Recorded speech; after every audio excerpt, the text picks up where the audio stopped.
Okay, so we were talking about these ratios and rates in the last hour. What are we going to do with, well, ratios and rates are everywhere. And working with them, the ability to work with them is one of the more powerful tools in math. And what we use to work with them is something called a proportion. What a proportion deals with is it deals with these rates or ratios. And specifically, if we have two of these rates or ratios that must be equal to each other. For example, let's say that I'm told that 1 out of every 12 students fails their math class. And that's what you guys want to hear, right? And let's say I currently have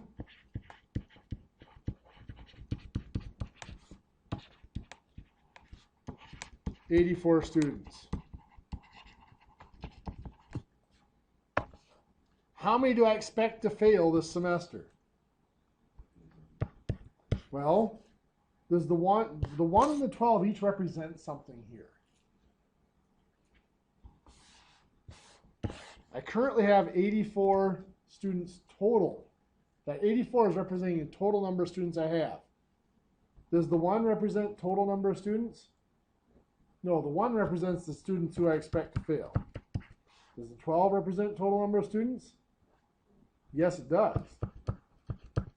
I'm expecting to fail 1 out of every 12 total. So that 84 students is a total, goes on bottom. It matches up with the 12. We talked about percents briefly before. To find this missing number, we're going to cross multiply and divide. 1 times 84 is 84. And we divide by the number on the other diagonal that's by itself. Divide by 12, which gives us 7. So 1 out of 12 is equivalent to 7 out of 84.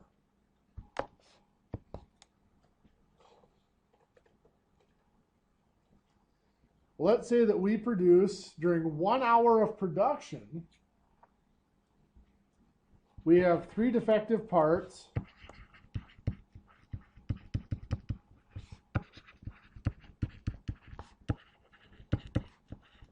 Out of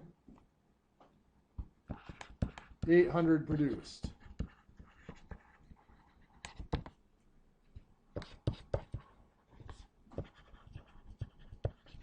How many defectives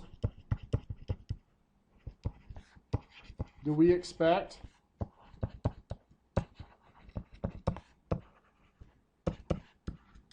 Out of 4,800 total produced.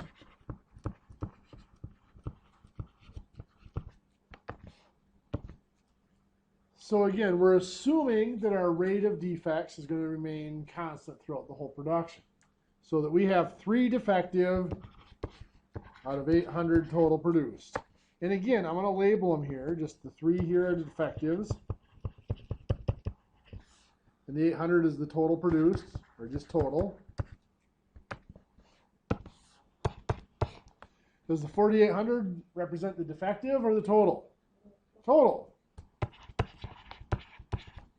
So to find that missing number, 3 times 4,800 divided by 800 is going to give us 18. So if we have 3 out of 800 defectives, we would expect 18 defectives out of 4,800.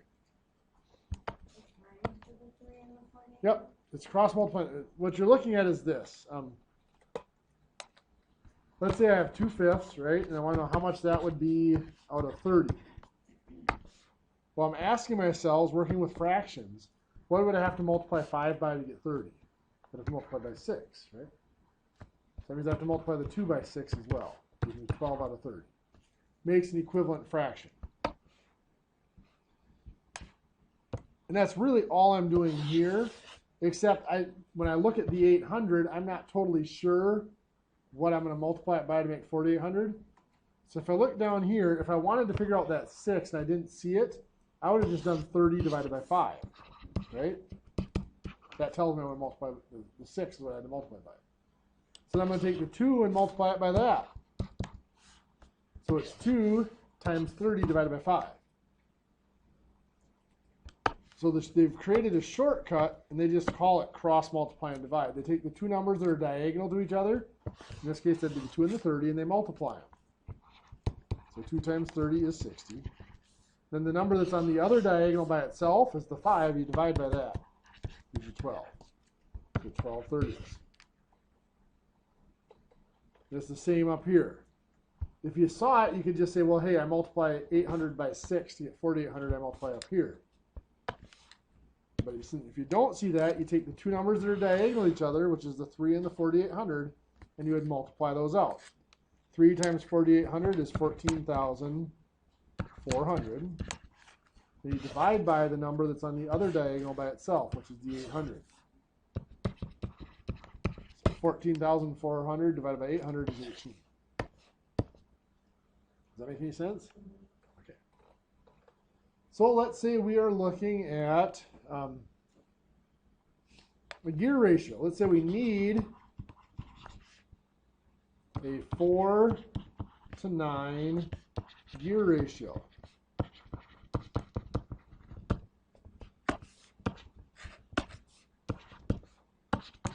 We have a motor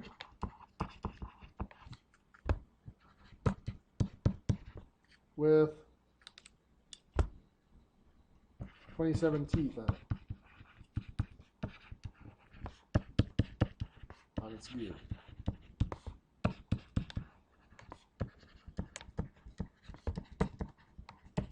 How many teeth do we need on the other gear?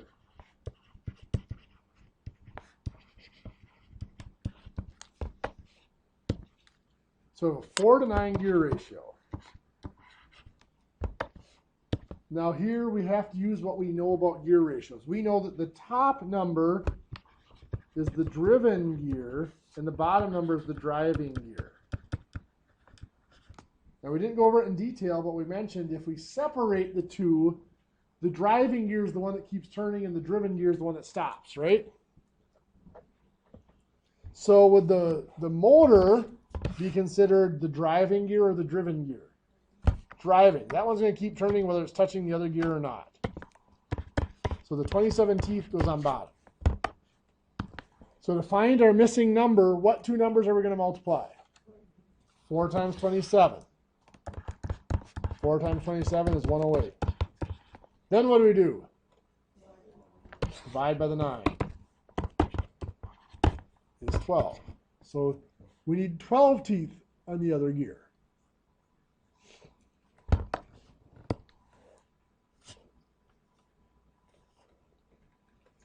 We might have, let's say you drive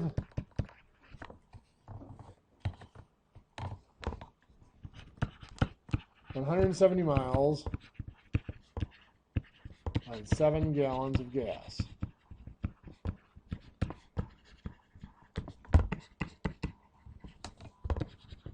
How much gas do you expect to use to drive 850 miles?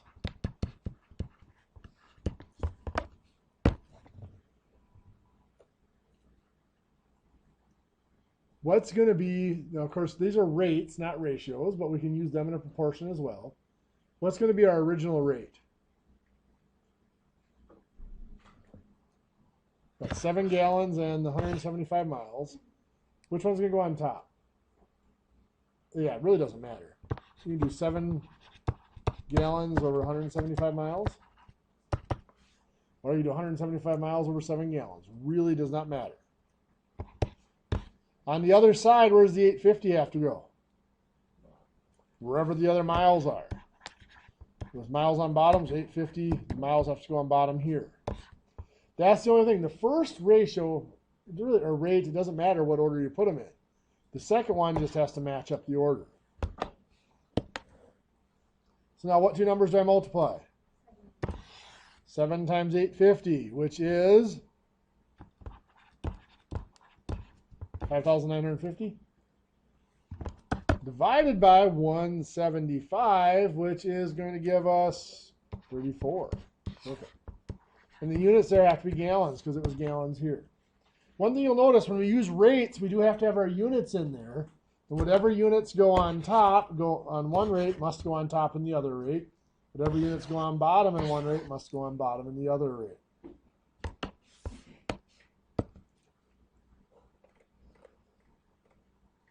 So let's say that it costs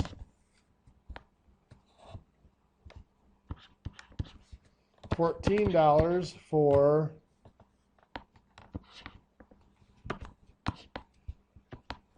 what is it? 24 parts.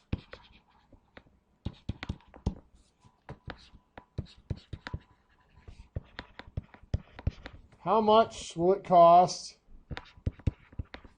for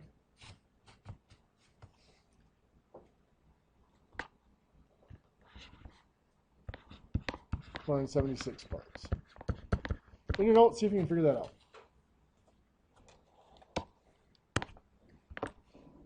So what's our first ratio or rate? $14 to 24 parts. Now, if I were going to leave that as a rate, I would want to reduce that to a unit rate, divide it out so it's only per one part. But since I'm going to use it to calculate something else, I don't have to reduce it. On the other side, where's the 276 go? Bottom, because that's parts. What am I going to multiply? 14 times 276. I'm going to divide by 24, which is going to give me, pardon me? $161. Perfect. Any questions? How many of you had 161? Okay. This is like I said, the ratios are a very powerful tool. Now they're also very applicable in geometry. Sorry, there's similar figures. If I have a geometric figure that I'm going to enlarge or reduce. So I'm going to copy it, make it larger. Yeah, I know I'm cheating. The ratio of sides between those figures stays the same. So let's say that this first figure has sides of 8 inches, 10 inches, and 12 inches. Well, let's make this 14 inches down here. This would look better. 14 inches. If this side of this figure is 12 inches after we enlarge it, I can find the other two sides. I'm just going to call them X and Y for now. Which side of the other figure connects or is related to the 12-inch side over here? The 8, because that's the before and after. This side, once it was enlarged, became this side. It doesn't matter whether I do 8 inches to 12 inches or 12 inches to 8 inches. Notice I dropped the 8 because they're the same units. They would cancel out. I could reduce this, but I don't have to. I'm not going to worry about it. In my other ratio, let's say I want to find the length of side X. Does X go on top or bottom in this ratio? It goes on top. Why do you say top? Yeah, it's from the same figure, the same triangle as the 12. So it's got to be linked with the 12. Now what's going to go below it obviously has to come from the same figure as the 8. So it's got to be one of these numbers here. And why do you say 10? Yeah, that's the side that's related to the X. It's the before and after for the X. So 10 goes on bottom. So now we'll cross multiply. 12 times 10 is 120. Dividing by 8 gives us 15. Right? X equals 15. 8. What's that? Oh, yeah. So you gotta be careful. Proportional is going to be a constant multiplier, not a constant added. To find y, we can use the same ratio. The 12 to 8 ratio still works. Is y going to go on the top or bottom? Careful. It's still from the same figure as the 12. So it's going to go with the 12 on top. What goes below it? 14 is the corresponding side from the other triangle. So that goes on bottom. And now we will cross, multiply, and divide. 12 times 14 is 168. Divide by 8 is 21. Perfect. That's 21 inches. Now these similar figures, it's not very often that we're going to enlarge something or reduce it, but they do come up a lot. And one place where they come up is in maps. Hey, I have a question. Yeah. If we make that bigger, then how come side of 10 is now down to side of 10 became 15. Okay.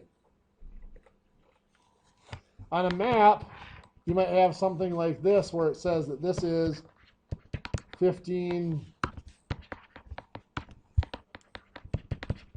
miles for every inch. That's a rate, but it's also a similar figure. Everything on that map that's an inch apart is going to be 15 miles apart in real life. So if I have two cities, A and B, that are 8 inches apart on the map, it doesn't matter whether I do 1 inch over 15 miles or 15 miles per 1 inch. I'm going to do 15 miles over 1 inch. Where does the 8 inches have to go? On bottom, because it's with the inches, first of all, have the same units. Second of all, the 8 inches represents the distance on the map. The 1 inch represents the distance on the map. The 15 miles represents the distance in real life, and we're trying to find the distance in real life. So we cross multiply. 15 times 18 is 120 divided by 1. So it's 120. What's the unit's going to be here? Miles. So it matches up with that. So if it's 8 inches apart on the map, it's 120 miles apart in real life.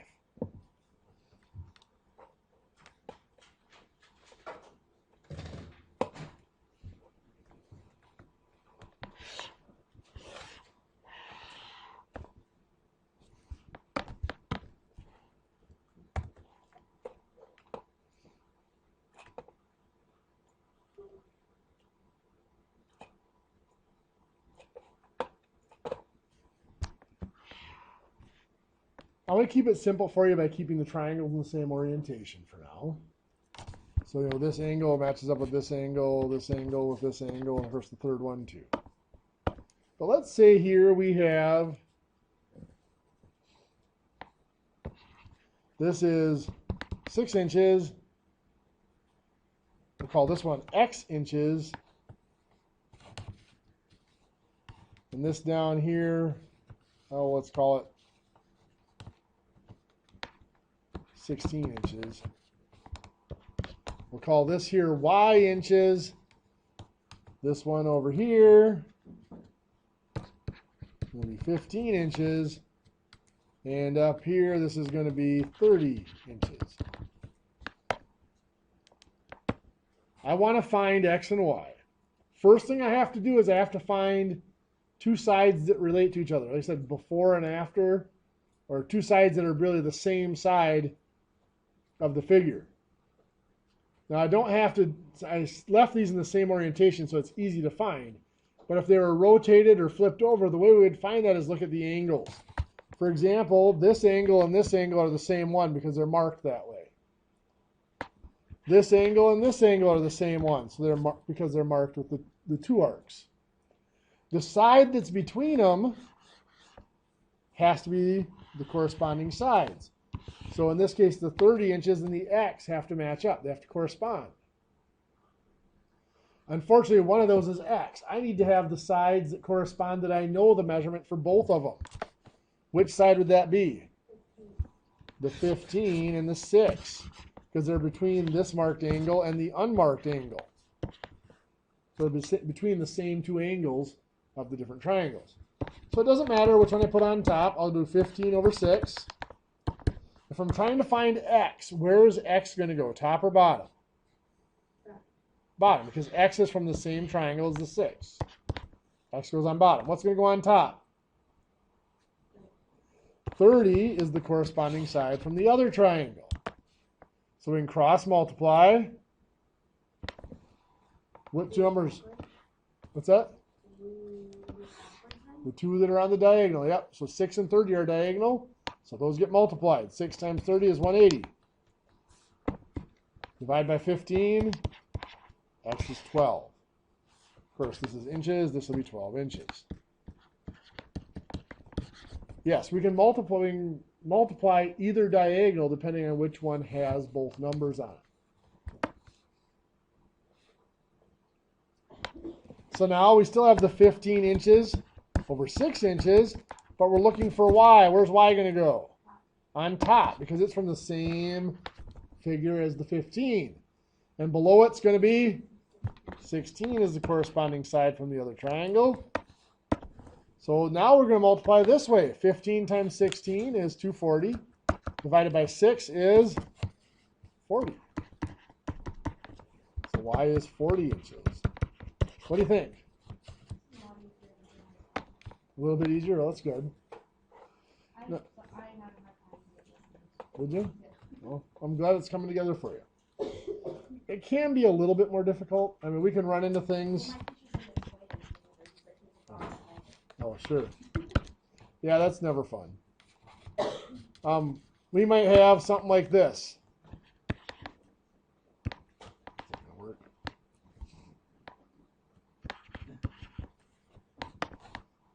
You know, we could cross multiply and divide to find x. 8 times 12 is 96. Divided by the 32 gives us 3. That is actually a shortcut in itself of a longer process. What that is we're taking 8 times 12, we're doing this diagonal, it gives us the 96. We'd actually multiply the other diagonal as well.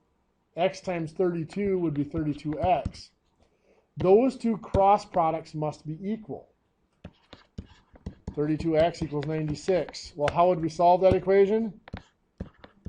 Divide by 32. X equals 3. We didn't really look at that on Tuesday, I don't think. No.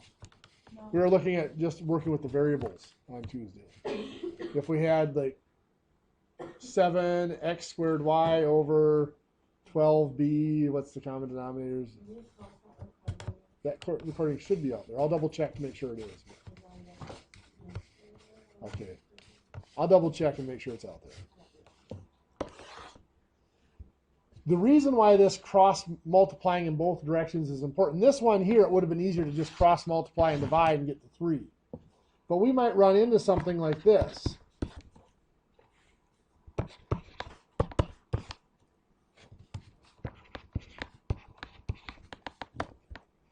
Here, it's not the variable. The missing number isn't by itself here. It's 5 times x. So I can't just cross multiply and divide and get the value for x. But I can cross multiply in both directions. 18 times 30 is 540. This way, 5x times 50 is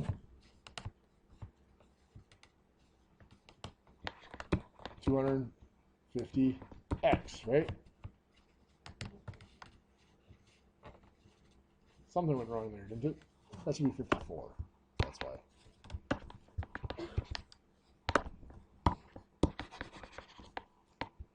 I've hit that point in the night where my mind is starting to wander.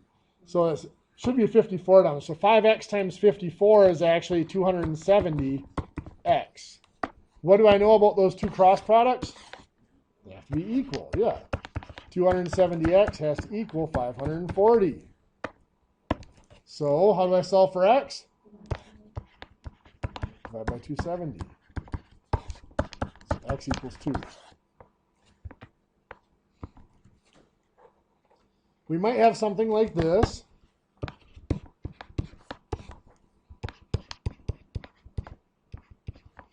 Three over 4 equals x plus 7 over 20. So again, I can cross multiply here, and the two cross products have to be equal. 3 times 20 is 60. Yep. Going in the other direction, I have 4 times x plus 7. Now I can just leave it like that and set up my equation. 4 times x plus 7 has to equal 60. What am I going to do here now? I have to distribute. I have to multiply the x plus 7 by 4. 4 times x, 4x. 4 times 7, positive 28. And that equals 60. So then what? Minus 28. So 4x equals 32. And then divide by 4. X equals 8.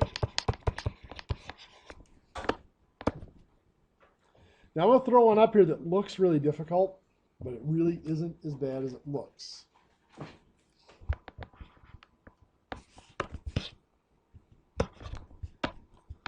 Let's do x over 9 equals 4 over x.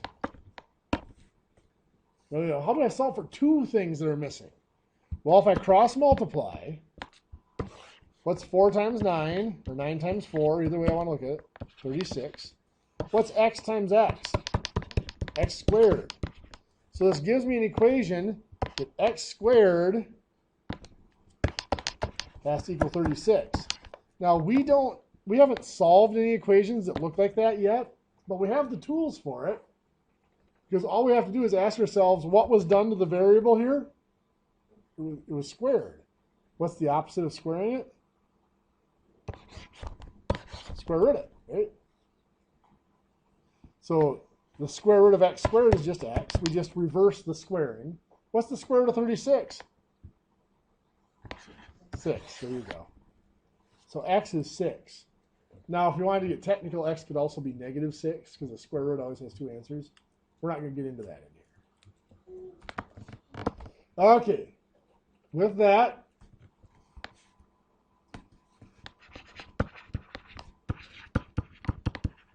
there's a new quiz due tomorrow. It's Friday. What's that? Should be open now, yes. At 11:59 p.m. And there will be a new homework. It'll be due for next Tuesday. That one should be open. The homework should always be open. Yeah, sure. Yeah, homework actually should be open for the whole semester. You guys have a great night. Like I said, if you want to stick around, I'm actually here till 8:30, but the network will be up until 5:25 or so if you have any questions.